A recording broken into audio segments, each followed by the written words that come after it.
warahmatullahi wabarakatuh. Waalaikumsalam. Nggih nuwun para sesepuh miwahanem ingkang rawuh wonten danenipun UTV sedaya. Kula kaliyan UTV diaturi ngekraraken menapa ingkang dados niat saha hajatipun UTV keluarga. Ing wekdal menika UTV keluarga dipun kuasakaken ngedalaken rejeki saking pangeran rupiah menika kadamel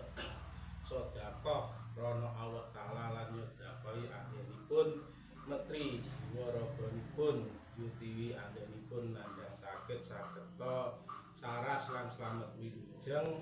wiwit dinten menika terus selaminipun asala karidhaanipun Allah Ta'ala lan pangestunipun ingkang dipun sedekahi lan ketambahanipun para sesepuh miwahanem ingkang rawuh wonten Kristus kemawon. Kejadian menika anggenipun berakhir sebul suci kadamel menteri dateng Kanjeng Nabi Adam Ibu Bapak Koso lan Ibu Bumi lan terus dados menteri dateng para nabi, para wali, para pandita, para guru, para syuhada, para mukmin, para petuah, para empu awis daya dipun caosi menteri sareng-sareng nggih panyunanipun nggih nyuwunaken Syekh Supangat Wilujeng anggenipun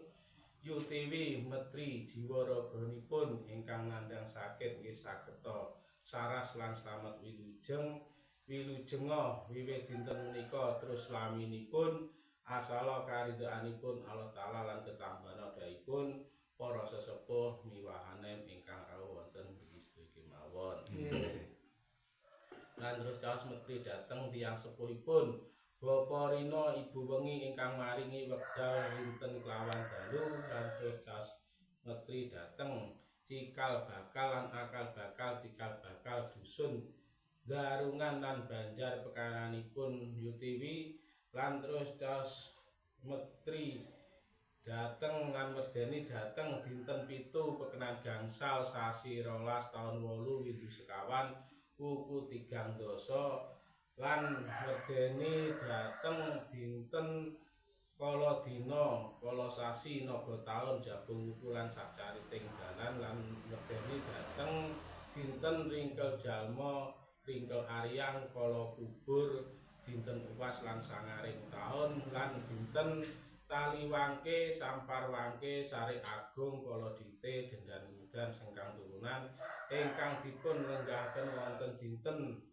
Rebo Paing kadamel Menteri jiwa raganipun UTV anggenipun nandhang sakit sageta saras lan slamet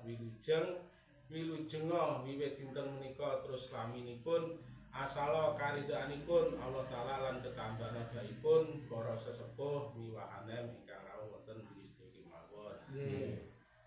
Lan terus menteri dateng Nabi Khidir Nabi Ilyas kang rumeksa toya lan daratan lan terus menteri dateng Syekh Subakir kang numbali tanah Jawi lan terus menteri dateng Sunan Kalijaga kang jagani kuda rencana wonten sapet-sapanipun UTV nggih nyunaken Syekh Supangat Wilujeng anggenipun UTV Menteri jiwa raganipun sageta saras lan slamet wilujenga wiwit dinten menika terus laminipun asala karidhaanipun Allah Ta'ala lan ketambahanipun para sesepuh miwahanem ingkang rawuh wonten Kristus kemawon. Lan terus menteri dateng sederekipun UTV sederekipun ingkang lahir sareng sawat Kakang Kawah Adi Ari Kakang Barep Adi Uragil sederek Marmati sederek saking sarine bumi geni angin banyu kanca ndriya rasanya lan sederek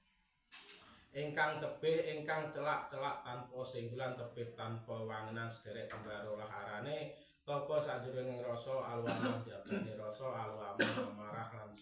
mutmainah lan sederekipun saking Joharuri lan Joharhayuli ingkang kagungan sifat sekawan kamal jamal jalal kohar ingkang kagungan laku 16 sarira 6 lan sarira 24 kang ngatur owah gingsiripun badan jasmanipun UTV awit dipun petri sageta cumaketa pengewange tetepa imane tebih nabi kakalane celakno rezekinipun lan anggenipun nandhang sakit sageta saras lan slamet wilujeng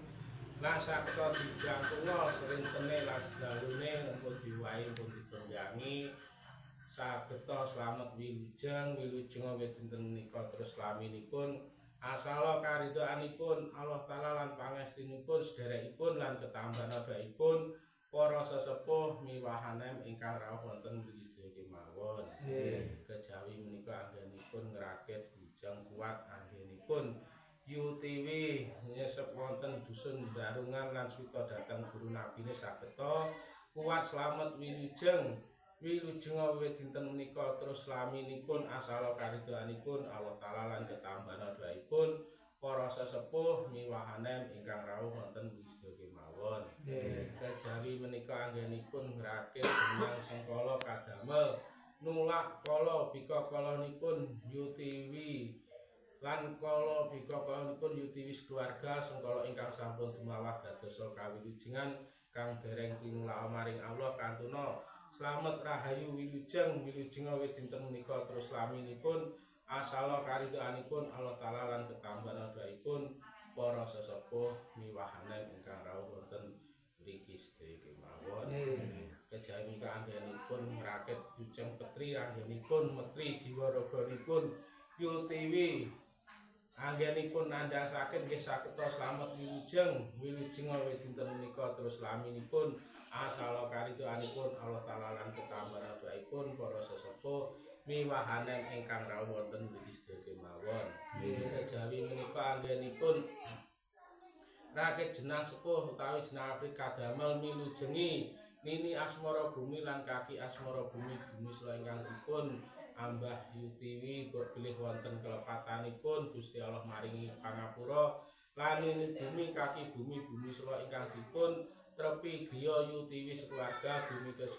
kesukeran kejemberan sageta slamet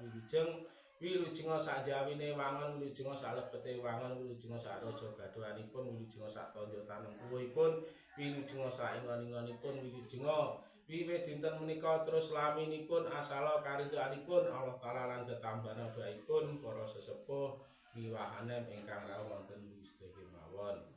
Kula cekapi anggen kula ngiyaraken kok bilih wonten kekiranganipun lan kesisipanipun Gusti Allah maring jangkep lan Gusti Allah maringi kabul menapa ingkang dados niat saha hajatipun UTV keluarga nggih sumangga mbasta kula aturi barokah doa kang wilujeng. Bismillahirrahmanirrahim. Allahumma sholli ala sayyidina Muhammad wa ala sayyidina Muhammad taqabbaladil alhamdulillahi rabbil alamin. Allahumma inna nas'aluka min